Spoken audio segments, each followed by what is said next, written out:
So it's 8:45 in the morning, and that is something that when you move to Spain you don't really expect, and that is just sheer ice.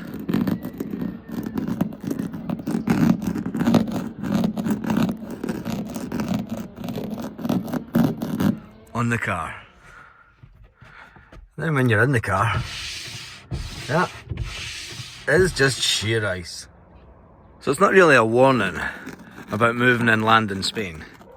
It's more the reality. Now, whilst the silence and the barking dogs and the cockerels might be amazing, the reality is it's wonderful. So yes, the reality of living just half an hour inland from the coast in the Costa Blanca south, the reality of living in a small town in Spain can sometimes hit home during the winter. Yes, the houses are cold and sometimes it's warmer to sit outside in the sunshine, unless you want to put the fire on. But not all places, not all Spanish houses have fires like what we have, or even a wood burner. It's the quietness when you're walking about the small villages. Maybe you like that, but there are other things to think about. There are other things to think about, like of amenities. Sometimes some of these small places don't have the amenities, and then there's the issue of if doesn't matter how fluent you are in Spanish and how good you think you are in Spanish. Some Spanish doctors want you to bring a translator, and then even when you do bring a translator, some small places in Spain are not very welcoming. Listen, it's the same in any country when you're an immigrant from outside. So I don't want to get into that side of it, but it can sometimes be very difficult. Oh look, chickens. Now whilst it is all nice looking out onto orchards and farmlands, but the reality is there aren't many people about. And if you like this kind of thing, that's fine. But you have to think about when you are a little bit older. Now we have spoken to a lot of people that have decided to move from the countryside back towards the coast as they get older, because if anything goes wrong, there's more people that's likely to speak their language, which makes it a little bit easier. And then there's just being able to enjoy this peace and quiet. Is that for you? And then there is the cold. Yes, people think they moved to Spain and it's 15 degrees during the day and it's absolutely fine. And the houses, well, we're lucky as we have a pellet burner. The pellet bags cost around about €5 a bag, and you may go through one in 2.5 days. Maybe go through one more when you're working from home, like what we are. But then maybe you're someone who likes brand new builds like this. It's nice, isn't it? But it's even better when it's only a 30-second walk from the beach. And maybe that's what you need to think about. Having lived on the coast, having lived on a harbour back home, you used to open the doors and the sea was right in front of you. But not only that, it's also the fact that it can be a little bit more cosmopolitan. It is around 15 degrees today. I'm not expecting too many people on the beach. Oh, there are. There you go. There are some people on the beach. But Looks like they have replaced all the sand, getting it ready for the summer. Nice chilled out.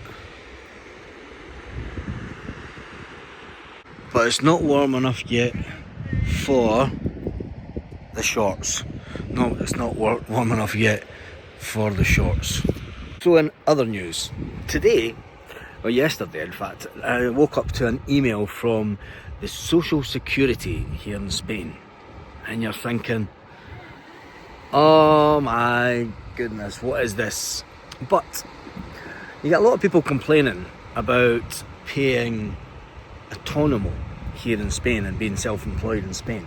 And I'm going to be honest, I think that it's absolutely fantastic. I think it's better than the UK system. I'm going to be honest with that. So the letter that I got, the email that I got, from the Social Security was basically asking if I wanted to reduce my autonomo payments. Yes, they asked if I wanted to reduce my autonomo payments.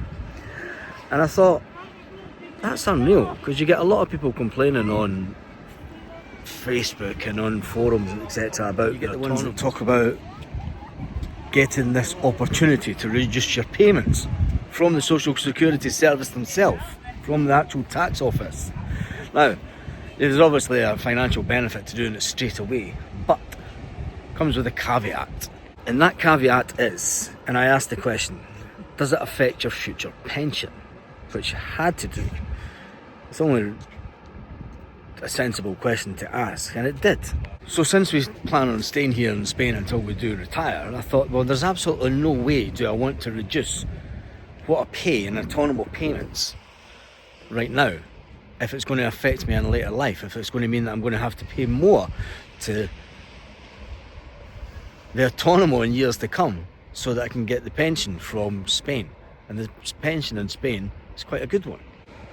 So I found that quite interesting that they actually give you that. Now, it was an automated email that was sent out. Maybe I've hit some kind of threshold, I don't know, I have no idea. But I did send it off to the accountant, and the accountant did come back to me and said, yep, if you reduce it, it will reduce your autonomo by about 20 or 30 euros a month. And you're thinking, 20 or 30 euros a month is basically a menu del dia for one day for the two of us. And it's not a lot of money. So I said to the accountant, I don't want to reduce it because I'm going to have to make up the payment at a later date. Now, I think the fact that the tax system here, and this is why I think it's better than the UK system. Hold on with this one. In the UK, you pay your VAT quarterly. You pay your tax yearly. Well, you can pay over 2 payments in the UK. But in Spain, you pay your tax and your autonomo. You pay your autonomo every month, but you pay your tax quarterly, which is a bit like your VAT. And it's fine. I'm okay with that. I just send everything off on a monthly basis to the accountant. Let them deal with it. Pay the accountant's fee. Tax gets paid. You get informed if you've got a tax rebate. You can either put the tax rebate into a future payment towards tax, or you can take the money back out as cash. I don't see the issue with it. But there lies the problem, because you get a lot of people who move to Spain and obviously don't want to pay tax. And it's quite easy to, in the UK, manipulate the tax system.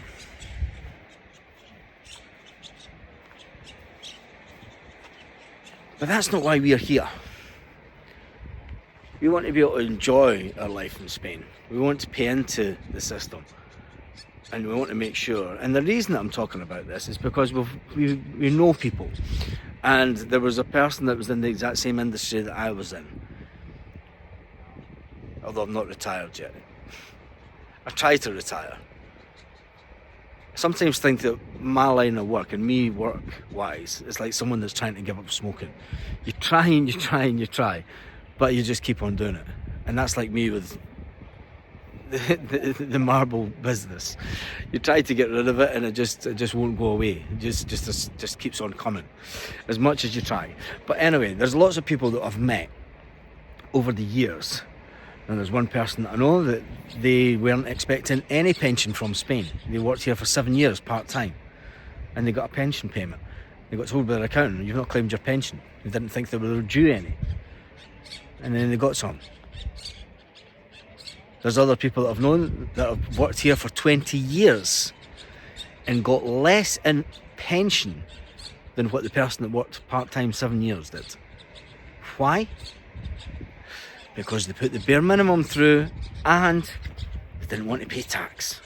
So the reality is, if you do want to move to Spain and you are still of working age, moving inland, houses are freezing cold in the winter. Sometimes easier to go outside and get the sun on your face. Yes, you will need some kind of central heating system, because let's face it, you don't have gas. No houses are fitted with gas radiators. Well, there are, but it tends to be ones that have been here, and it's been Brits that have had the houses. I've just visited a house a couple of weeks ago where the Scandinavians ripped out the gas central heating, and I'm thinking, this house is freezing in the winter. So from nice warm sunny days of 15 degrees to living inland just half an hour from here and waking up in the morning and you've got ice on your car, you've got frost and it's freezing cold and it takes an eternity for the house to heat up. That's the joys of living in Spain.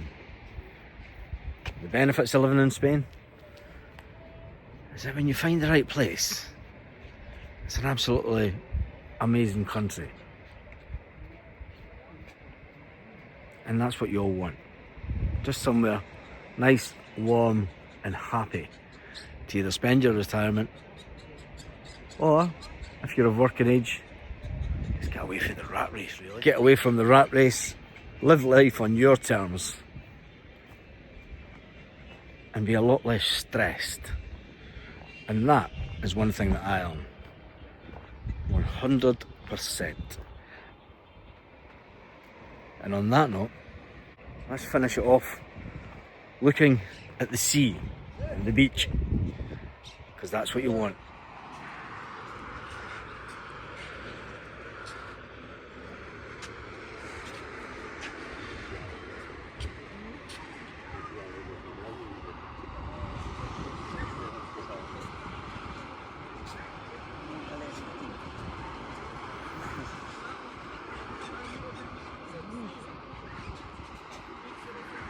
It's beautiful, isn't it?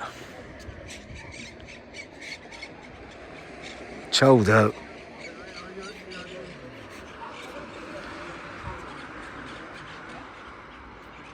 Hasta luego.